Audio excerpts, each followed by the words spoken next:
Hello.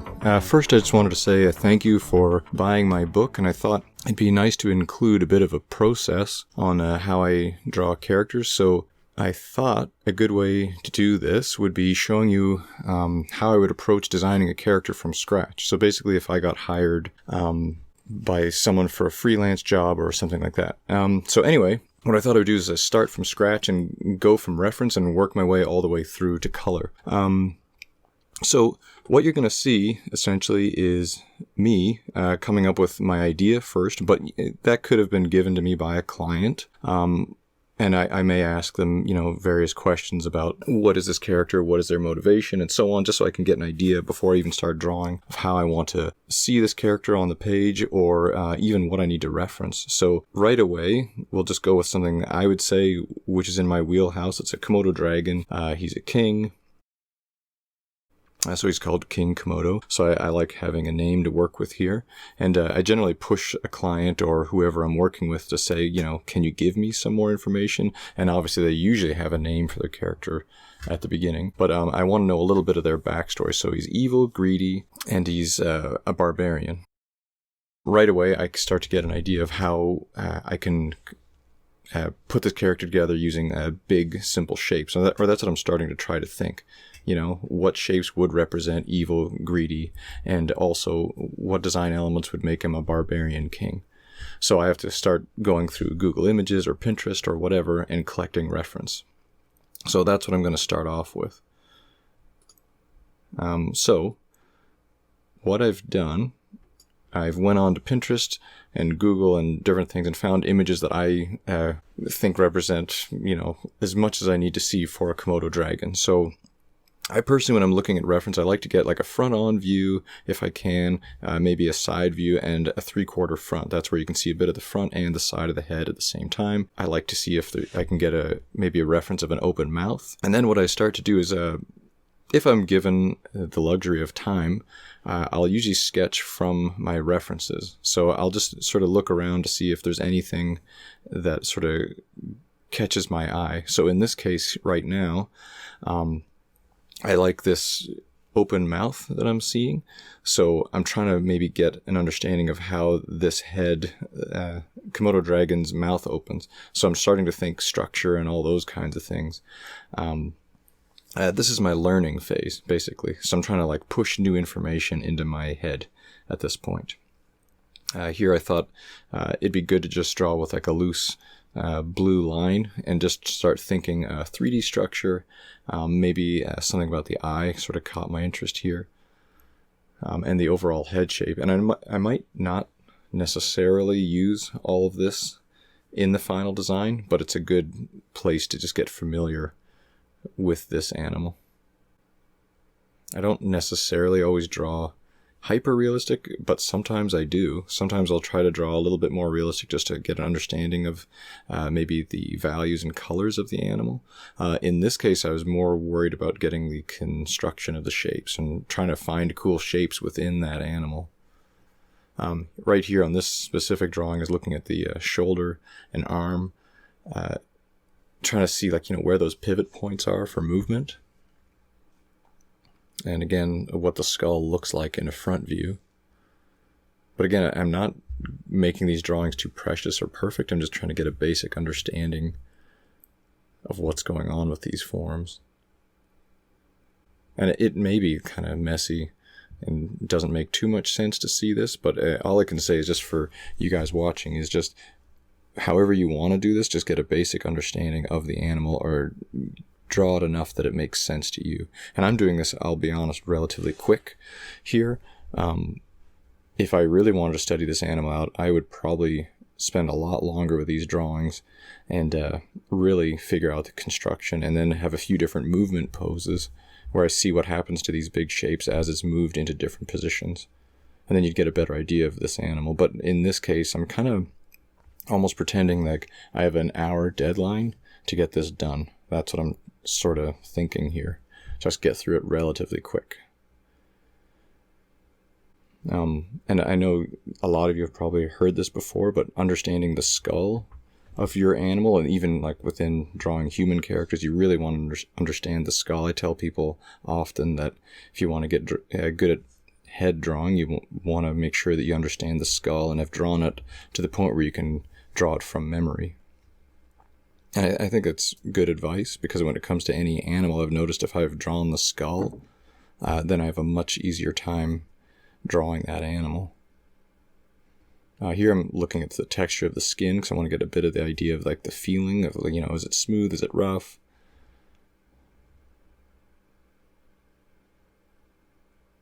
And with those, I want to use that maybe in the final design. Okay, so now moving on to ideas for barbarians, which there is a ton of online. So this one kind of caught my eye here. So I guess for the barbarian references, I didn't necessarily sketch any out. I just wanted to get an overall idea of, like, you know, what costumes I may use, what costume I might use for the character. I didn't necessarily go in and start drawing barbarians over and over again, because I'm thinking time constraints. I picked the area that I didn't really know much about, which was the anatomy of the Komodo dragon. I figured it'd be easy enough to throw on barbarian costumes after, because that's something that I've drawn a fair amount of. So this next section here is the idea sketches. This is the most fun part, I would say, or like an area that I like, is because you're not necessarily worried about your construction, you're just sort of blasting out ideas. And I feel like that's a good way to go about it. You don't want to get too precious with your drawings, you just want to have fun and sort of like find the character on the page. So sometimes I start off with just like one big shape like I did here, and sort of start thinking, how does this one big shape represent the character that I'm aiming for? And does it work right away? And is it believable that I could make this shape, you know, the character that I'm aiming for, or the one that I see in my head? And sometimes I don't see it in my head at all, and I just need to start drawing something and then edit it later. Either way, you just want to think free and just start drawing and having kind of fun and seeing what happens. Again, because of time constraints, I'm only going to end up doing 3 of these. If I'm hired in terms of a week-long sort of assignment, I'd probably do a lot more, obviously a lot more than 3, but I'm just giving you like a quick version of how this would be done.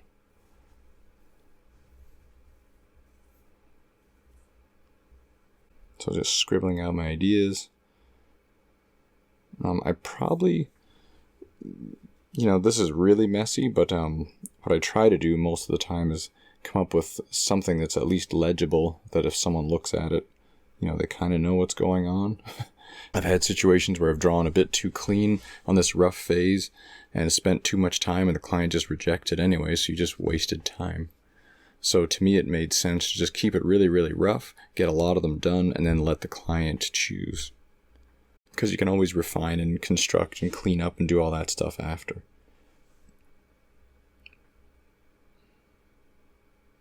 A good little tip I would say is, once you've, like, let's say, again, you had more than an hour to do this, like what I'm doing. Let's say you had to do this over the course of, like, let's say a school assignment, or let's say you were hired and you're given a week to do this type of a project where you have to figure out a character. What I'd recommend is doing a day where you don't worry about construction, color, or anything else, and you just do these quick drawings and spend the whole day doing as many as you possibly can within, let's say, an 8-hour day, obviously taking your breaks and everything else, and then get a good night's sleep, and then just have a look at the roughs. And I found that is a really good approach, instead of trying to refine one design and then refine the next design. But I think it's a nice idea to just have a whole bunch of roughs for you to choose before you even send them to a client. When I did this quick little lesson here, I just sort of did these all in one shot, and I went all the way through from rough all the way to the final design. So it'd be a bit different if I'm doing this for a client and I have 2 days to do it. So I'm just letting you guys know there's a difference in approach. Here I thought it'd be a cool idea to have him riding like a big boar. I guess I'd just finished watching the Hobbit movies, so I was thinking of the Dwarf King as he comes in riding the boar. So anyway, I guess I was thinking maybe our Komodo dragon, King Komodo, could be riding a big boar. I thought that would be a cool idea.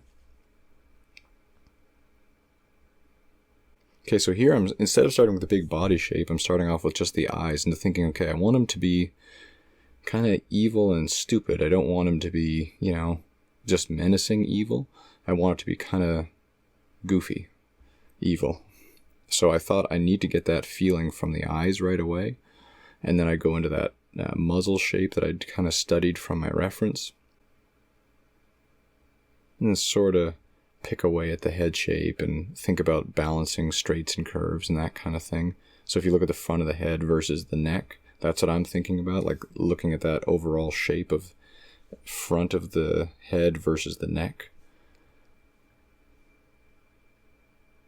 And then I was thinking it'd be cool to have him sitting in a throne. And there's this like big belly hanging out, and his legs will be just sort of hanging there, his tail sitting next to him. The nice thing is about like drawing free and loose like this, it's like if your idea doesn't necessarily work out, you can just abandon it or leave it alone for like an hour or two and then come back to it later while you draw other designs. And I find the chances of you coming up with an interesting design is higher when you're not super stressed out. Even though, again, I've given myself that quick deadline, but your approach can still be more relaxed. As long as you kind of follow that whole drawing rough and loose and allowing yourself to make mistakes, and it doesn't have to be perfect, you keep telling yourself that.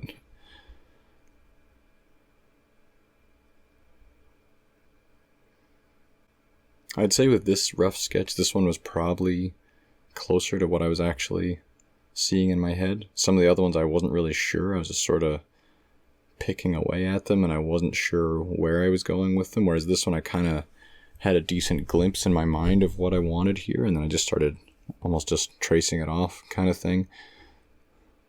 That doesn't always happen for me. I find the chances of that happening where you actually get an idea out that was in your head, for me, it's usually because I've referenced quite a bit or looked up quite a bit of different artwork and, sketched quite a bit at the beginning. Like you want to sort of load your visual memory with a lot of different references first. You'll notice on this idea phase, I don't have my references open. I'm just drawing from memory at this point. And I find, again, the reason why I do that is because then I'm a little bit more free and I'm not correcting myself all the time. Because editing is going to be later, not while I'm doing this phase. Because I've always found, if I have my reference open, then I'm always correcting and tweaking based on my reference. And always telling myself, it doesn't look the way I wanted. Whereas if I'm just focused here on just keeping it loose, fun, and rough, then the nice part is I don't worry about things looking too perfect. So part 3 is now, let's say the client has now picked one of your drawings. So we'll say, okay, they picked drawing number 3. That's the one when he's on the throne. So now what we're going to do is try to figure this one out. I'm going to be careful to say that sometimes when I'm constructing a drawing, I don't go too crazy with it.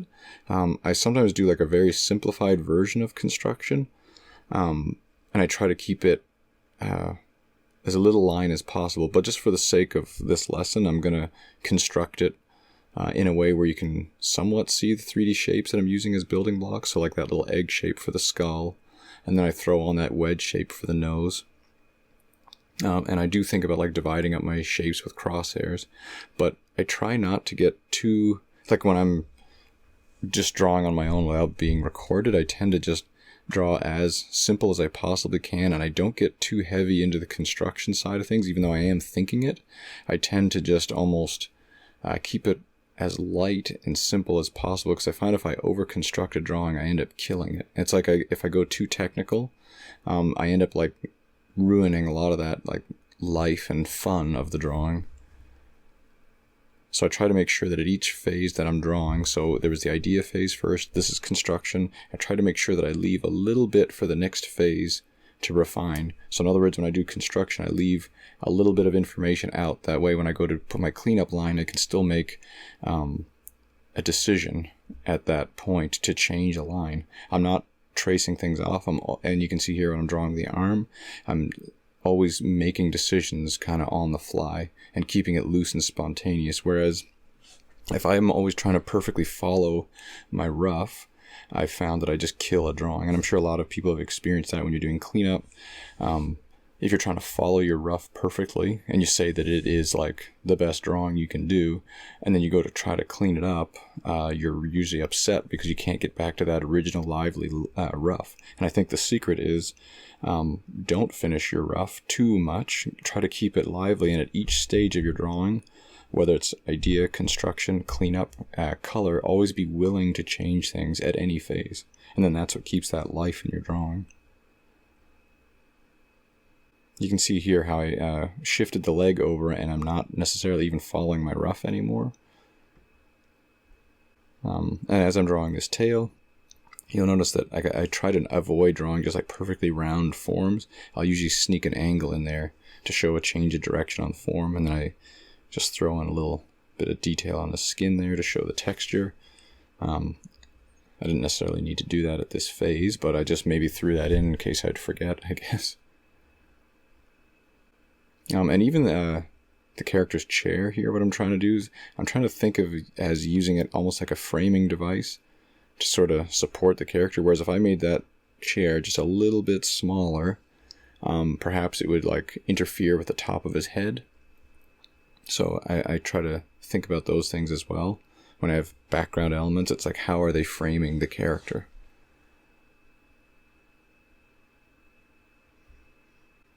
And you'll notice like I started off constructing the head, and then I sort of abandoned it and went and drew other things. I do that often because a certain area maybe of construction I'm not 100% solid on how I'm going to draw it, so I'll just leave it alone and then go figure out another section of the body till my brain's kind of picked up on how I want to construct the head or whatever it is that I was struggling with.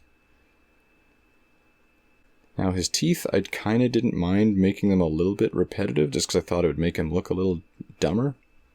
And Komodo dragons and a lot of those types of monitor lizards, I guess they have relatively even teeth. Now generally in design you want to have like big versus small and so on. But there are exceptions to the rule at times. Sometimes it's okay to have repetitive shapes, and maybe you could get away with changing your spacing. And I'd say pretty much all rules are subject to, artist license. So you can, as long as you have a good reason story-wise to say, okay, I'm going to make the teeth this way, or maybe I'm going to make the eyes a certain way, as long as it's based, it helps support your story of your character, then you can pretty much get away with anything. I'm not saying that you can just draw bad and just say that's the story. I'm not saying that. It's just come up with a good reason as to why you made your decision instead of just drawing your style. Not sure if that made any sense, but hopefully it did. Anyway, here I'm wrestling with the jaw, and I'm not 100% sure I like it, so that's why I'm redrawing it here. And as I was saying before, I tend to manipulate things at each different level. I want his mouth to feel like a big gaping trap.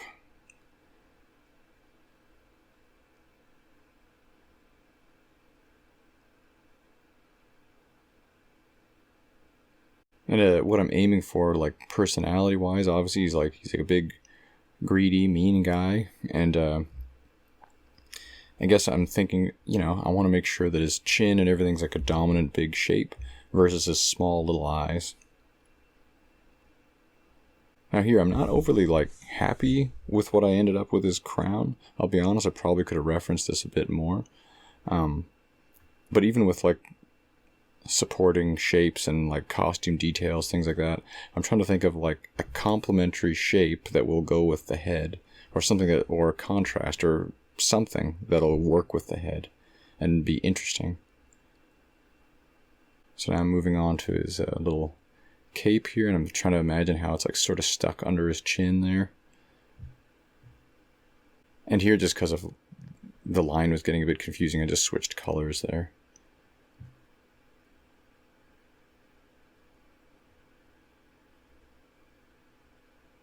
These details of the wristband, try to make sure that they're following the perspective of the wrist.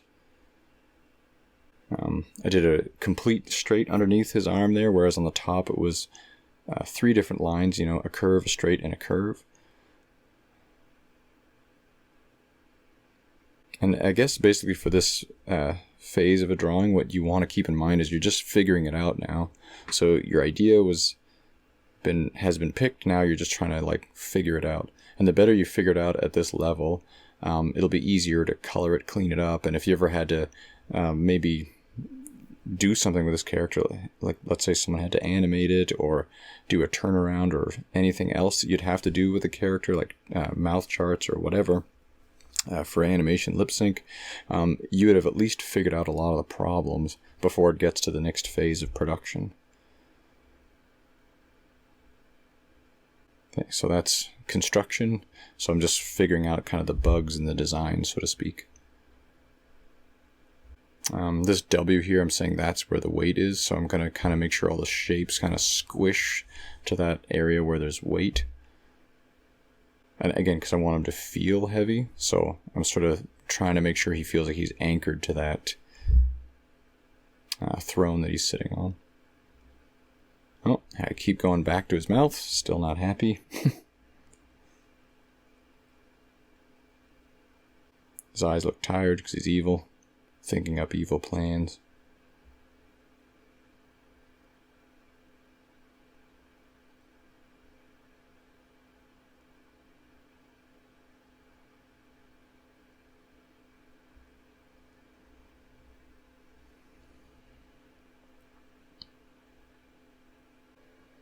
All right, part 4 is cleanup.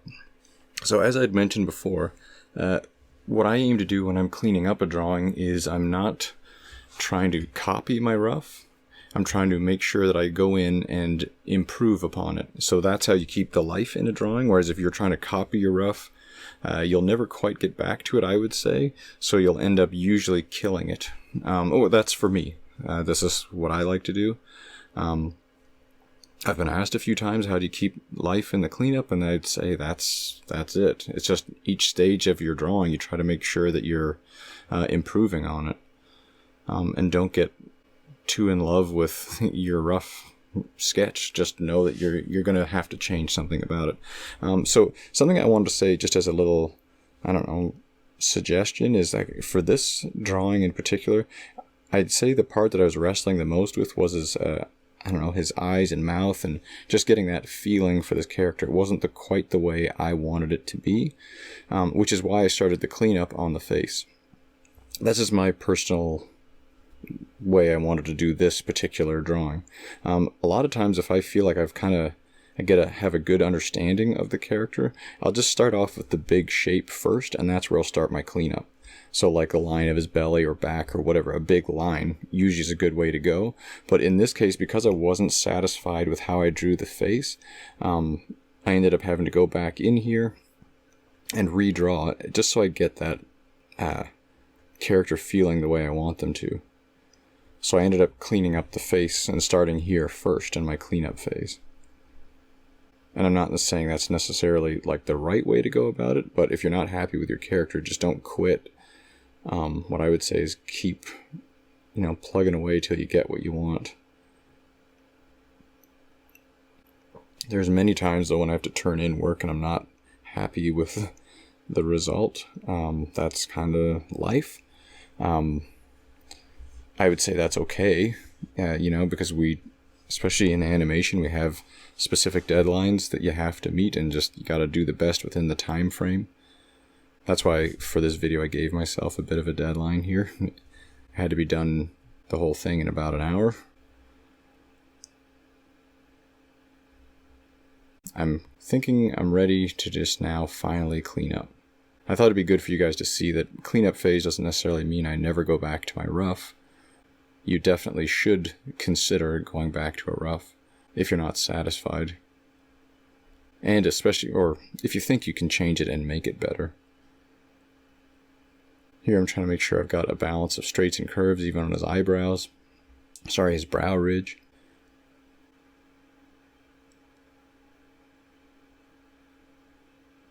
And his little nostril there, it's like a straight and a curved line. Always trying to balance straights and curves. Keeping the lines as big and simple as I can. And always have that feeling of what is this character type. He's not meant to be like a cool concept art type drawing. He's just like a goofy kind of evil guy. Almost think of like a villain in a Saturday morning cartoon or something like that.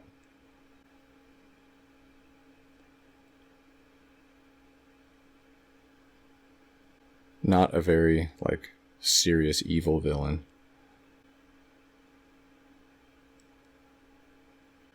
Little creases under his neck. Just to show that there's some tension under his chin there.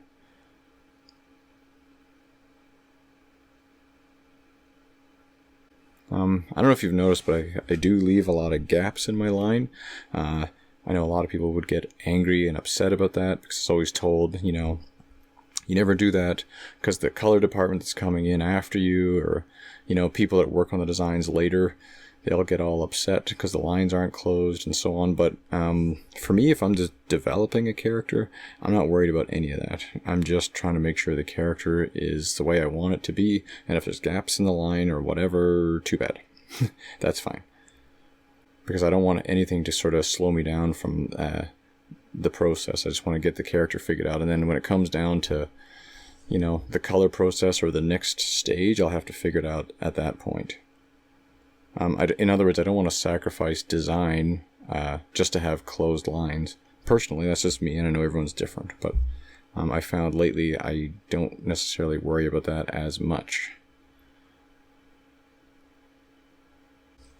I would much prefer getting shapes that I like rather than worrying about getting perfectly closed lines or even, you know, perfect lines in general. I would say the more important thing is your shape.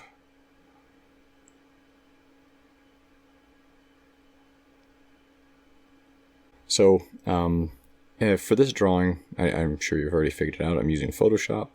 But just something I wanted to point out is when I'm doing these lines for cleanup, I am not using a stabilizer or anything else or smoothing tools.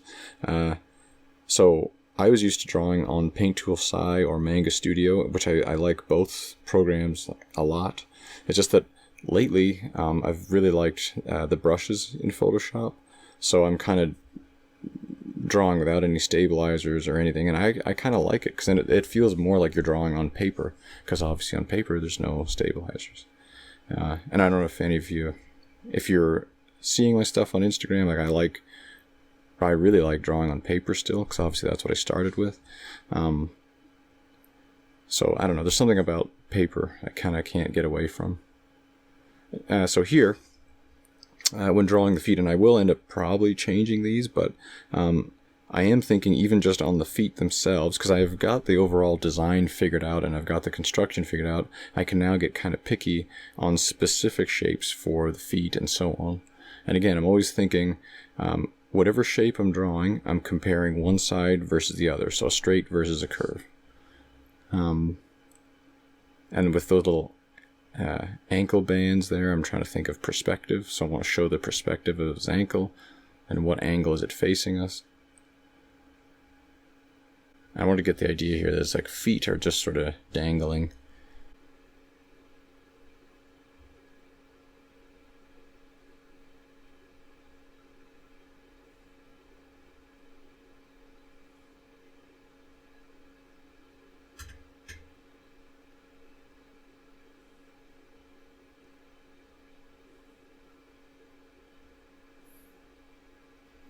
So I could have left the feet just the way I had them, but I don't know, I just felt like changing it up. Okay, again, I didn't just draw, I guess something to keep in mind is I didn't just draw an overall smooth round shape for the tail coming to a sharp tip, so I made sure that on that curved outside line I have a change of direction on that line, just because I think it keeps things interesting.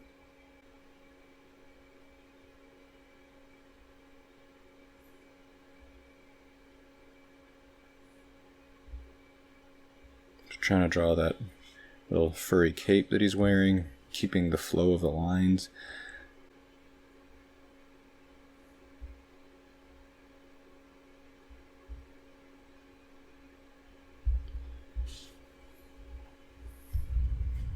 Uh-oh. Looks like I'm going to be changing the mouth again.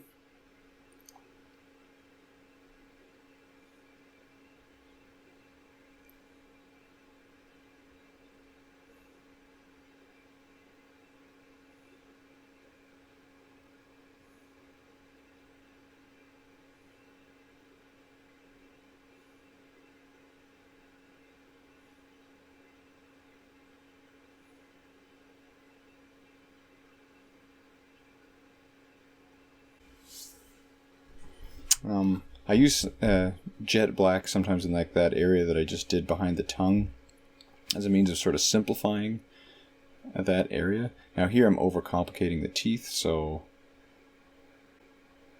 I hope I change that.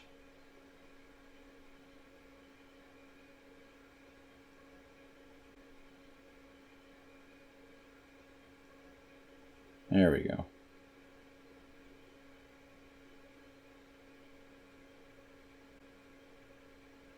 If you're wondering why I'm saying like I hope I change it, it's because I'm basically doing this commentary after the fact.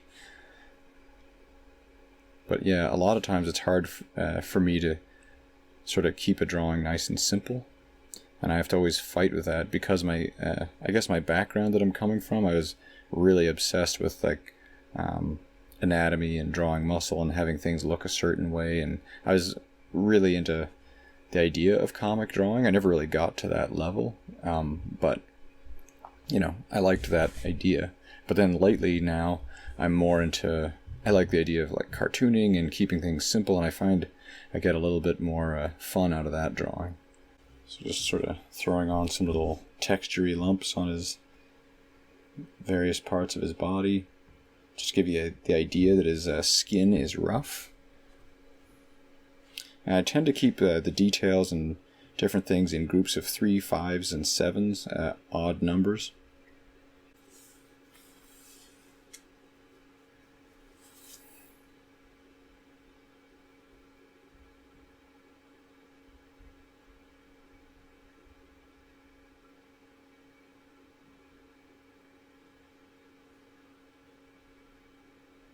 So yeah, here just fighting this crown again. And now that I look back on it, if I would have referenced, so this is an area that I probably could have referenced a little bit better.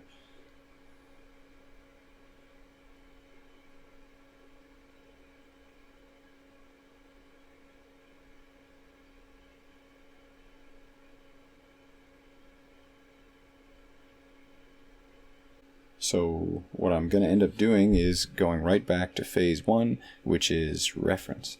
So I'm going to go back to my original images and sort of look, okay, well, what did these designers do as it comes to Barbarian King? So I don't want to go with just hair, because I think that'll look kind of weird.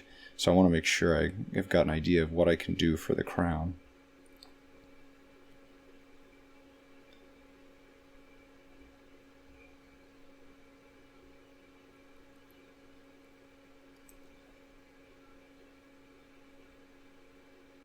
So I thought it would be kind of cool to give him some horns.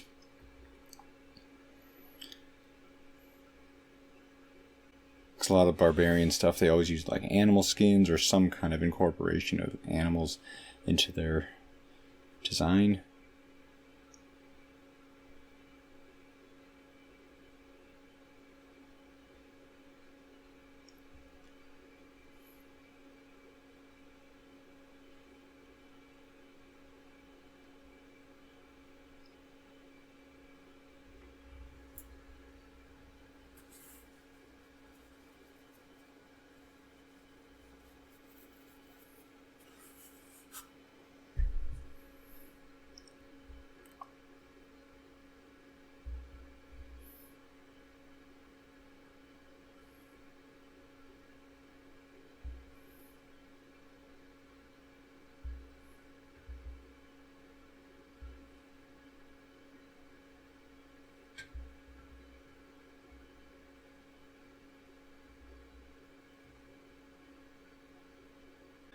Alright, so I'm somewhat happier with this crown, I guess.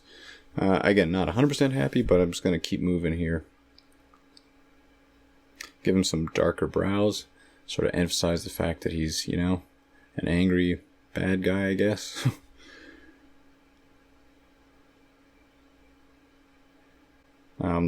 That little section there that I'm showing with like these black lines on my cleanup, sometimes what I try to do on that far leg or an arm that's in the distance, what I'll try to do is make sure that I've got a bit of a shadow on it, just to sort of separate it away from any of the forms that are towards us. Here I'm drawing the sort of like the animal skin that's on this chair, throw a few little texture details on it, and finish the throne. I'm trying to be careful to keep it, again, nice and simple. I don't want to distract too much away from the main character. But I do want to give the feeling that what he's sitting on is some kind of like rock or some kind of a solid form. So with like little mini texture details.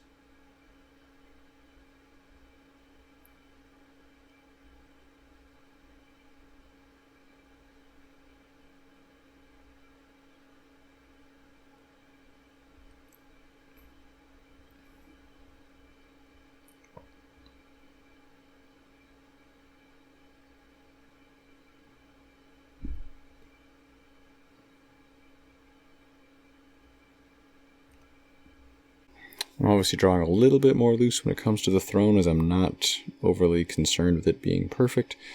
Not to say I totally don't care, but I'm just not as interested in drawing the throne as I am with the character. Again, it's almost like the throne is just there to... it is obviously literally supporting the character, but I mean, I'm also using it as like a framing device for the character.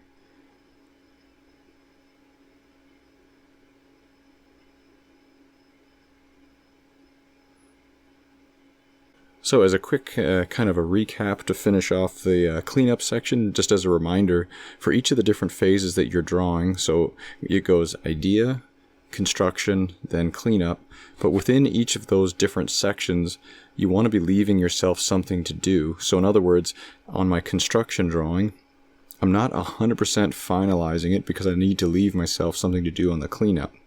And everything is subject to change. You don't want to be too precious with your idea on each of those different levels. So you're always saying to yourself, I want to keep a spontaneous, loose, fun, fluid line. So this next section here that we're going to get into is color. So I'll go back to my reference and I sort of look at the characters, sorry, not the character, but I look at the actual reference. So if for this case it's a Komodo dragon, and I try to build a palette based off of what I'm seeing. Now, I'm going to start by saying this. I am 100% not a color expert at all. I just sort of feel my way around based on usually light, medium, and dark when it comes to colors. And I like to think of contrasts. That's another thing I like to do. And I personally, when I'm coloring, I like to use Manga Studio or Clip Studio, just because it has a color wheel. So generally what I like to do is think of like opposites. So for example, going on that color wheel, opposite of blue, you're going to have like reds and oranges. And I sort of think, okay, I'll have all my main colors. Let's say if all my main colors of the character, so the overall color of the character is, let's say, a blue, maybe I'll go with an opposite color for the eyes. And if the main color of the body is like a cool color, I'll go with like a hot color on the opposite side of the color wheel. If you really want to get it like punching, I'd say that's more like of a cartoony way of approaching it. If you wanted to go with a little bit more of a realistic approach, I would say you kind of want to keep all your colors in the same family with very limited contrast, or contrasts that aren't so obvious anyway. So for this, again, I'm thinking in terms of like a cartoonish color. So there's going to be, I would say, higher contrast when it comes to his body versus his eyes. Again, I'm not an expert. I like to just sort of play around and pick colors this way. So I base it off whatever the animal is, and then I sort of think, what's a cartoony version of that, and sort of boil it down into, light, medium, and dark. So for example, like a muddy green color for his body, I'm thinking what's a light, medium, and dark version of that color, and that's how I start coloring. A lot of times when I first started coloring, I would tend to have everything as the exact same tone. So if you were to desaturate it or make it black and white, you wouldn't even be able to see any of the variation or difference in the colors. I still sometimes do that if I'm in a rush because I'm not paying attention, because I'm so hyper-focused on just like construction and line and different things and trying to get the character. Sometimes I forget about color, which is obviously not a smart thing. So I have to sometimes, color ends up being an afterthought for me. I don't necessarily think about it right away. But I found these little tips, they helped me just thinking in terms of opposites and picking your palette from the actual animal itself. So I guess what I wanted to do is just say an overall thank you guys for buying my book, looking at this video if you are. Hopefully this has been a help. Maybe in the future I'll get a little bit more in depth into color and those types of things, and maybe design. This was just a bit of an overview, essentially, just so you guys could see a bit of my process and how I design characters from scratch. Thank you so much for listening, guys.